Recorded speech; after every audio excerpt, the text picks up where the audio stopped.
अस्सलाम वालेकुम। यूनोवाट मार्केट में एक नई खबर आई है। वो फ्रांस जहां पर आए दिन रसूलुल्लाह सल्लल्लाहु अलैहि वसल्लम की शान में गुस्ताखियां होती हैं, कुरान पाक को सरेआम लोगों के सामने जला दिया जाता है, नाउज़ुबिल्लाह। वहाँ के साइंसदानों के दिल में या दिमाग में नया दर्द उठा है। वो दर्द ये है कि मुसलमानों के नबी मोहम्मद सल्लल्लाहु अलैहि वसल्लम ने हज के मौके पर जो आखिरी खुतबा हिज्जतुल विदा दिया था, उसकी लहरें, उस खुतबे की लहरें अभी तक फ़ज़ा में मौजूद हैं। अब वो ये दावा कर रहे हैं कि हम उन लहरों को, उन आवाज़ों को इकट्ठा करेंगे और रसूलुल्लाह सल्लल्लाहु अलैहि वसल्लम की एक मुकम्मल आवाज़ की उसको शक्ल देंगे और उन आवाज़ों को आपस में जोड़कर पूरा का पूरा खुतबा लोगों के सामने पेश करेंगे। अब कोई लिबरल होगा, आज़ाद माइंड का बंदा होगा और एथियस्ट होगा तो वो इस बात पर बड़ा खुश होगा कि यार साइंस ने कितनी तरक्की कर ली है। लेकिन जो हकीकी मुसलमान है वो ये सोचेगा कि फ्रांस के साइंसदानों को ये दर्द क्यों उठा।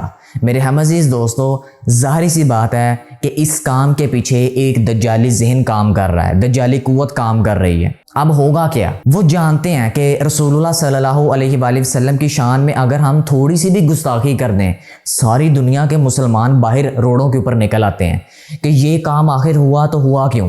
वो जानते हैं कि रसूलुल्लाह सल्लल्लाहु अलैहि वसल्लम हमारे लिए इश्क का समंदर है। वो जानते हैं कि हमारे दिलों में, मुसलमानों के दिलों में अपने नबी मोहम्मद सल्लल्लाहु अलैहि वसल्लम के लिए इश्क और मोहब्बत किस कदर कूट कूट के भरी है। और सादा से मुसलमानों को जो हकीकत को जानते ही नहीं होंगे, जब उनको पता चलेगा कि मैं ये जो आवाज़ सुन रहा हूँ, ये आवाज़ तो रसूलुल्लाह सल्लल्लाहु अलैहि वसल्लम की आवाज़ है, तो फिर क्या होगा?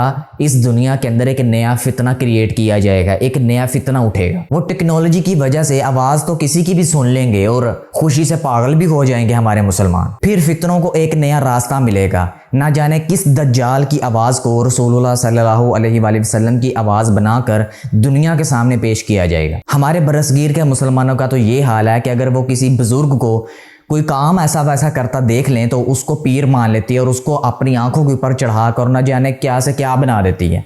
और ज़रा सोचें कि जब हमारे सादा लोग मुसलमानों को, जिनको इल्म ही नहीं है, जिनको शिर्क व बिदअत का पता ही नहीं है, जिनको दीन दुनिया का कुछ पता ही नहीं है, जब वो ये सोचेंगे और जब ये सुनेंगे कि मैं जो आवाज़ सुन रहा हूँ ये तो साढ़े नबी सल्लल्लाहु अलैहि वसल्लम की आवाज़ आ, तो वो दिल के अंदर बड़ी खुशी आएगी। वो खुशी की वजह से लोगों को बताएंगे और वो यही समझ बैठेंगे कि अब होते जन्नत मेरे वास्ते पक्की हो गई है। तो मेरे हम अजीज़ दोस्तों, यही वो पॉइंट है जहाँ से फितना नया खुलेगा। आज से तकरीबन 7-8 साल पहले जब मैं बहुत छोटा था तो उस वक्त मैंने ये सुना था कि साइंस ने यह दावा किया है कि हम जो भी बोलते हैं, हमारी आवाज़ की लहरें ये खला में जमा होती जा रही हैं और फ्यूचर में वो ये काम कर सकते हैं, साइंस वाले साइंटिस्ट, के लहरों को इकट्ठा करके नबी करीम सल्लल्लाहु अलैहि वसल्लम की आवाज़ और सहाबाए किराम की आवाज़ या हमारे जो बड़े बड़े अंबियाए किराम गुज़र चुके हैं उनकी आवाज़ों को इकट्ठा करके दुनिया के सामने पेश करेंगे। ये मैंने आज से तकरीबन 7-8 साल पहले ही सुना था। लेकिन मेरे हम अजीज़ दोस्तों,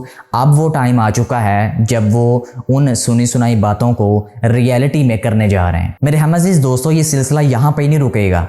ये बात याद रखिएगा कि ये बाद में आगे जाकर दज्जाली फितना, बाद में सहाबाए किराम की आवाज़ों को इकट्ठा करके उनको दुनिया के सामने पेश करने का भी दावा कर सकता है। अगर ये इतने ही सच्चे हैं ना, तो फिर ये जो इनके बड़े बड़े लीडरान मर खप गए हैं, जो इनके रोमियों के बादशाह मरे हैं, फ्रांस के बादशाह मरे हैं, उनकी आवाज़ों को इकट्ठा करें और दुनिया के सामने पेश करके दिखाएं। और उम्मत मुसलमा से भी मैं गुजारिश करता हूँ कि दज्जाली फितनों को पहचानें जो दुनिया के अंदर हर रोज़ उभरते जा रहे हैं। किसी किस्म की गुमराही में मुब्तला होने की कोशिश भी मत कीजिएगा। सबसे पहले तहकीक ज़रूरी है। मुसलमान नुमा जो लिबरल्स हैं वो आपको गुमराह करने की कोशिश करेंगे। वो ये कहेंगे कि साइंस में अगर हर काम मुमकिन है, अगर साइंस मौत का इलाज तलाश कर रही है जो कि बीमारी है ही नहीं, बीमारी का ही इलाज तलाश होता है, तो फिर साइंस ये भी काम कर सकती है कि आवाज़ के अंदर जो लहरें हैं उनको भी इकट्ठा कर सकती है। वो ये आपको गुमराह करने की कोशिश करेंगे।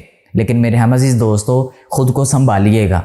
बहुत बड़े बड़े फितने हमारा वेट कर रहे हैं। इन जैसे फितने अभी और उठेंगे और हमारा काम यही है कि इन फितनों से हमने अपने आने वाली नस्ल को बचा के रखना है। ख़ास तौर पर हमने खुद को बचाना है। अल्लाह ताला मुझे और आपको दज्जाली फितनों से बचने की तौफीक अता फरमाए। इस वीडियो को अपने अजीज़ व क़रीब से शेयर करना मत भूलिएगा। आपका क्या ख्याल है, कमेंट सेक्शन में मुझे ज़रूर बताइएगा।